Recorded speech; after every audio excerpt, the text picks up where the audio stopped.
Done over 1,000 Google ad account audits in my career. Last year alone, I did a few hundred account audits personally. And I still see one of the biggest issues with accounts is actually campaign structure. So I'm gonna show you in this video the best campaign structure you should be running today. Okay, so when I have done audits, mini audits, the issue with campaign structure is fragmented structures in these accounts that aren't really spending a lot or don't have a lot of data.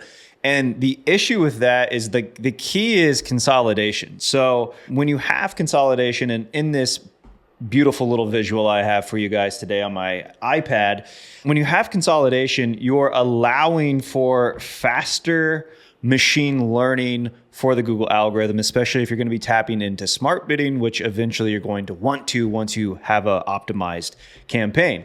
Now, this is what happens a lot of times when I'm doing audits. I see this, and it's segmented campaigns, and they've got campaign 1 gets 250 clicks, campaign 2 is getting 250 clicks. Obviously, this is hypothetical. Campaign 3, 250, campaign 4, 250.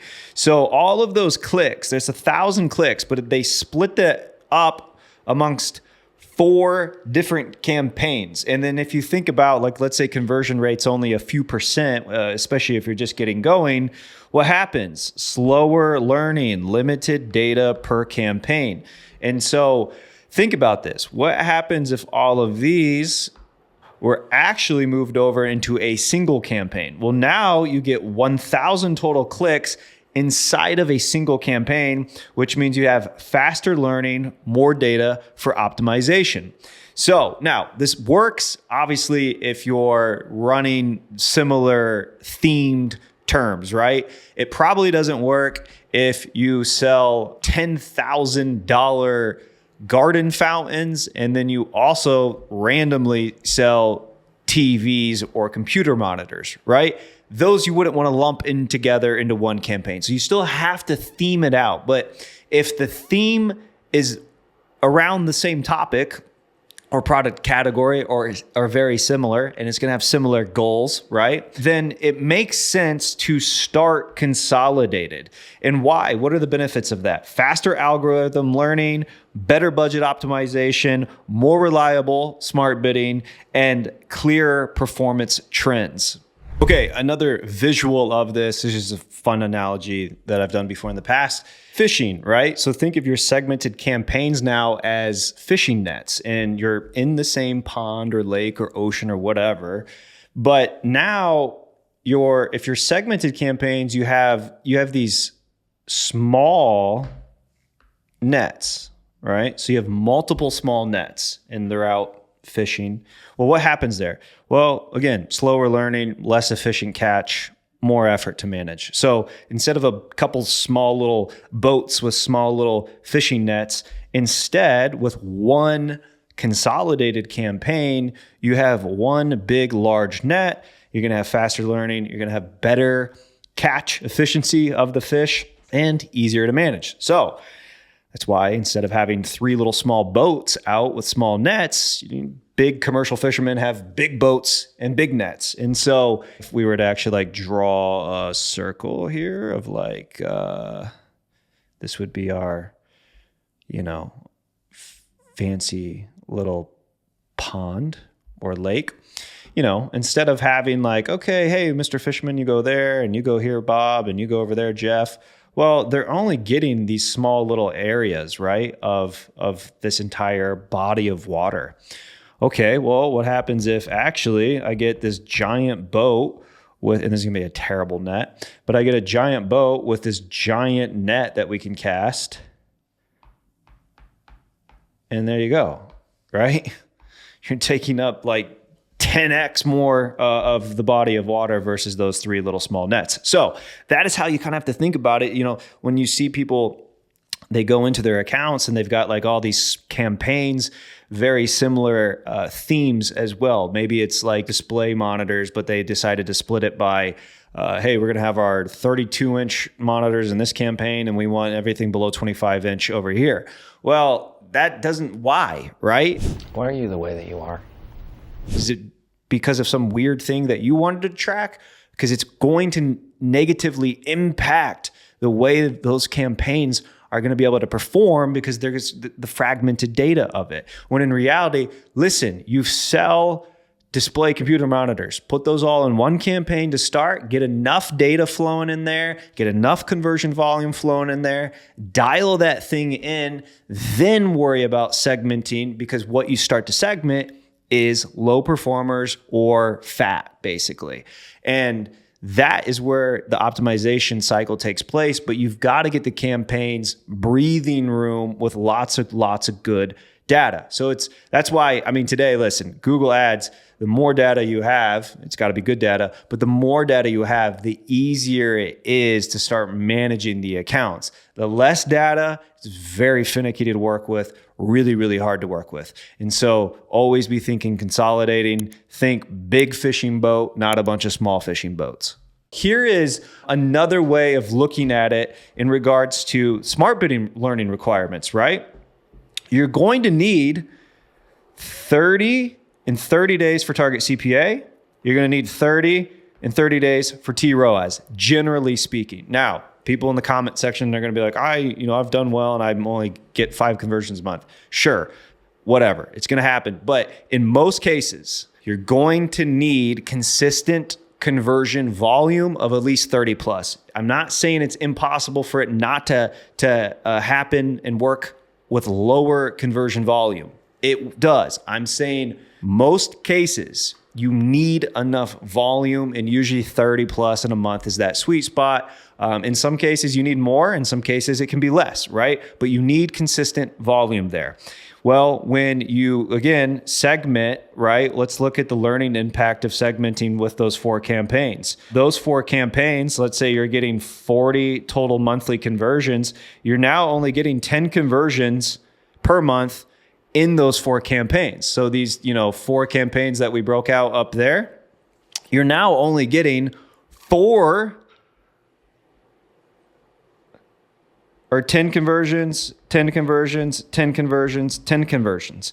Not enough for the smart bidding to work how we want, right? With consistency.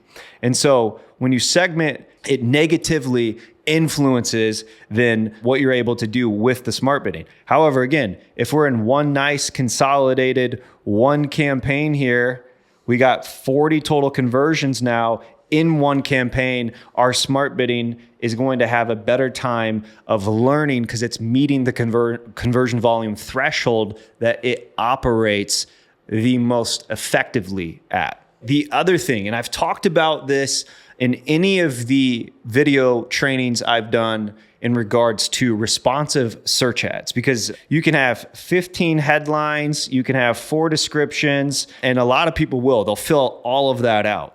The problem is you need 2,000 impressions in the top positions over 30 days to get the performance labels. And the performance labels are going to show you how well one of your assets are doing, whether it's the headline or description. It's going to say low, good, best, etc. Well, you need 2,000 impressions in the top positions over a 30-day period just for those performance labels to actually even start applying.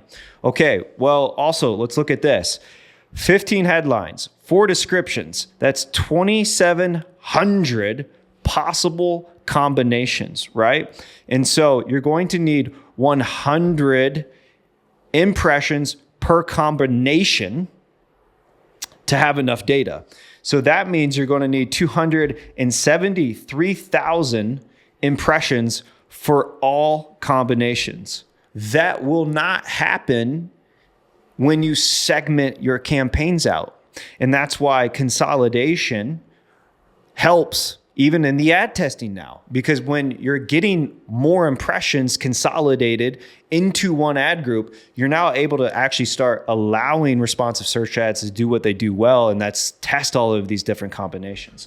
I have more of that in my responsive search ad videos, and so those videos will probably be in the description below, where I go kind of more in depth, especially step by step on how to build these responsive search ads. But when it comes to like ad testing and whatnot, and with these combinations that you need to get performance metrics, to give it proper testing, you're going to usually need either super high volume already. So you're going to be a big spender, maybe spending hundreds of thousands of dollars per month. But what I see is a lot of smaller spending accounts, whether that's a few $1,000s per month or even, 10, 20K per month. They have all these segmented campaigns and then all these segmented ad groups. And then they're trying to run all these crazy, fully filled out responsive search ads. And I'm like, it's doing nothing because none of these are getting enough impressions to even get performance labels. So all these combination numbers that are needed in order for that responsive search ad to be fully tested doesn't happen because you've fragmented all of that data. And so what can happen, when you start looking at consolidating? Well, here's a case study. And I actually did a video on this, but we took an account from 20 campaigns down to literally just 2 campaigns. In over a 120-day period, we were able to actually increase revenue by $290,000 in revenue at a double ROAS, okay? And so what did we do?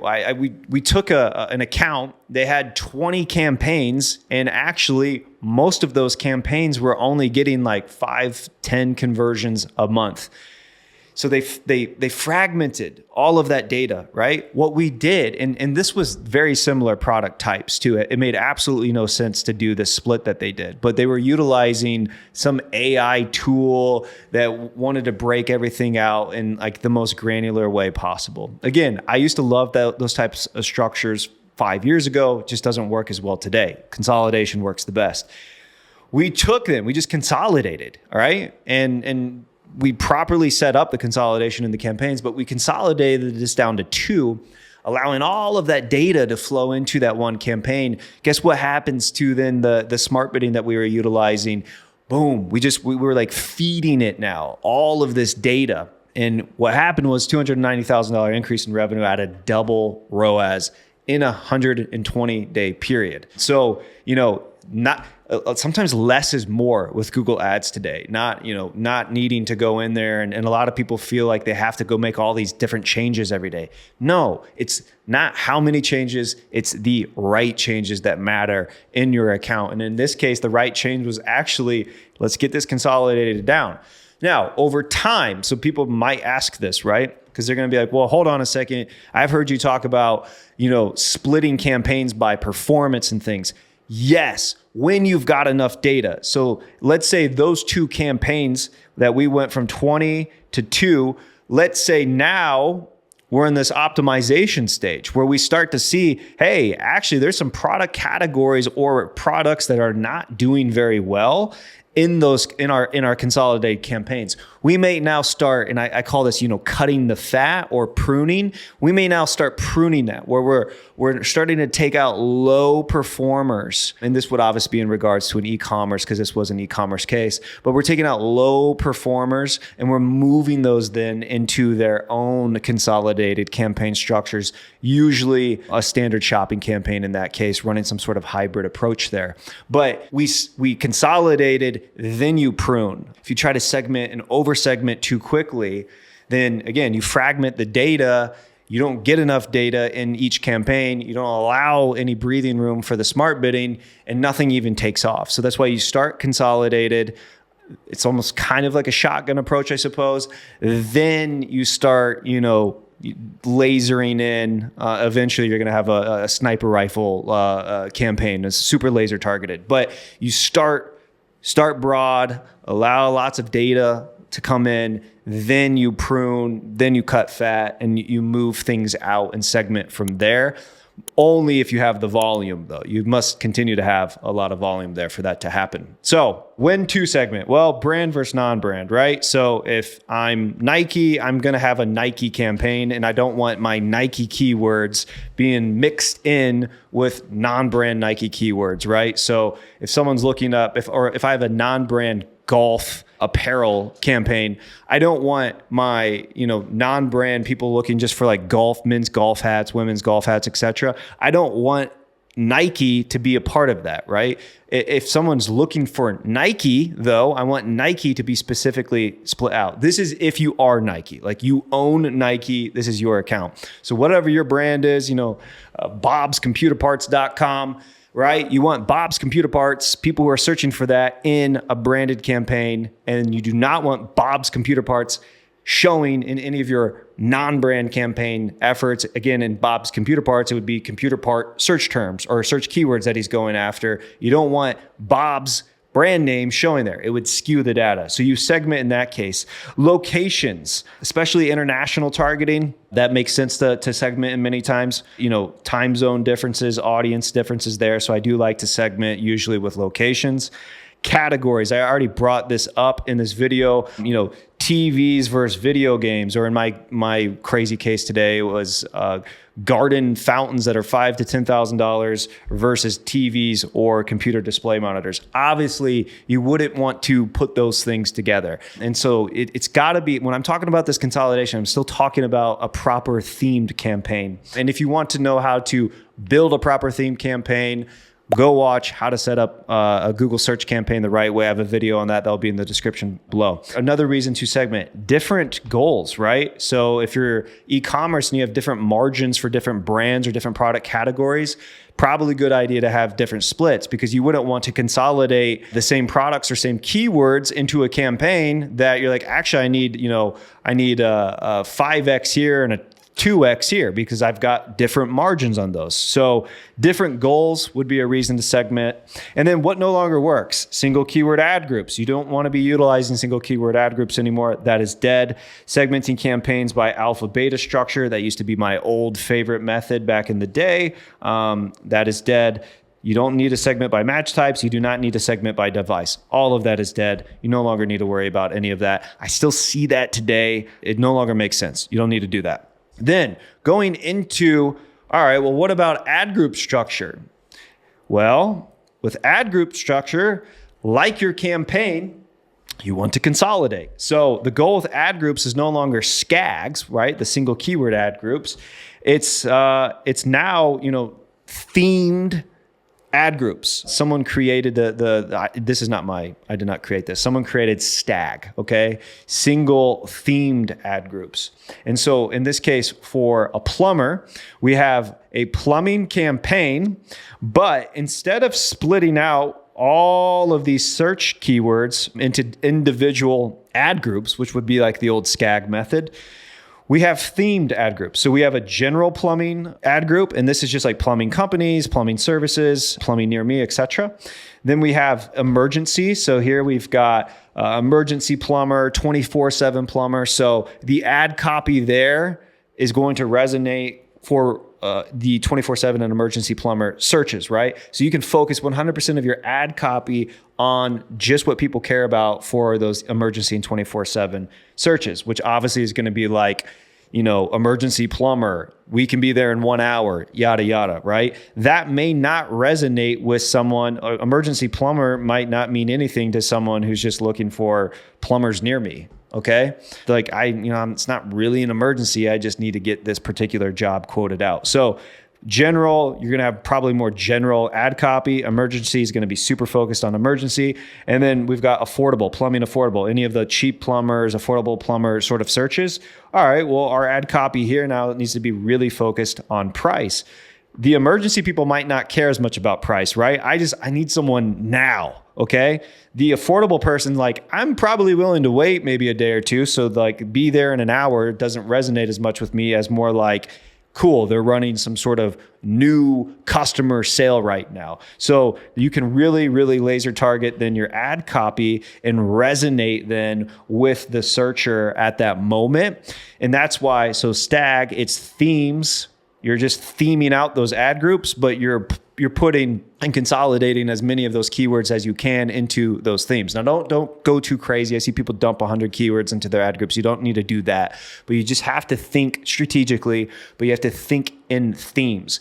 What you don't want, and I see this, you don't want one plumber ad group and then you lump all of these keywords into, just one ad group, right? You do not want that. You do want to then theme these out, but these are still consolidated in a way that makes sense, in a way where the ad copy you can write to that searcher in that moment, and you're still going to get hopefully enough impression data at those ad group levels within a themed plumbing campaign in those themed ad groups. Here you go. Always think consolidation and only segment when necessary. Hey, I just recently launched a group called PPC CoPilot. It is a Google Ads support group. Any question you have on Google Ads, I will get you an answer in that group. I'm doing weekly Q&As. I have several courses in there, a lead gen accelerator course that's going to be local service-based businesses or any form of lead generation you're trying to do with Google Ads, whether you're national or software, etc., as well as e-commerce accelerator, which that is going to be obviously for e-commerce businesses. So mainly, shopping ads, Performance Max, etc. The Performance Max course that I've done, that's going to be a part of that group as well. Then I'm also doing playbook videos as they come up. So when I'm training my team here at Grow My Ads, questions arise within accounts. It's very situational based, not something a generic or general course can cover. Even if you're trying to do advanced topics in a course, you're trying to talk to a broad audience. Well, these little situations I create videos on and add them into the archived course module that we have in that group. So basically we're ending up with a wiki of all of these different playbooks of what to do when you're in this situation. So we're constantly updating, doing monthly trainings, weekly Q&As, and then if you just got questions, you will get an answer from either myself, the co-founder of Grow My Ads, Luke Donahue, or one of our team of experts here at Grow My Ads. So if you're running Google Ads, whether you're a business owner or a freelancer or you work internally somewhere and you just want a group of experts as an insurance policy, just in case you have questions or you have an issue that arises and you want expert advice on that, make sure to go check that out. Again, PPC CoPilot, that will be in the description below. If not, no worries. I hope to see you on the next video.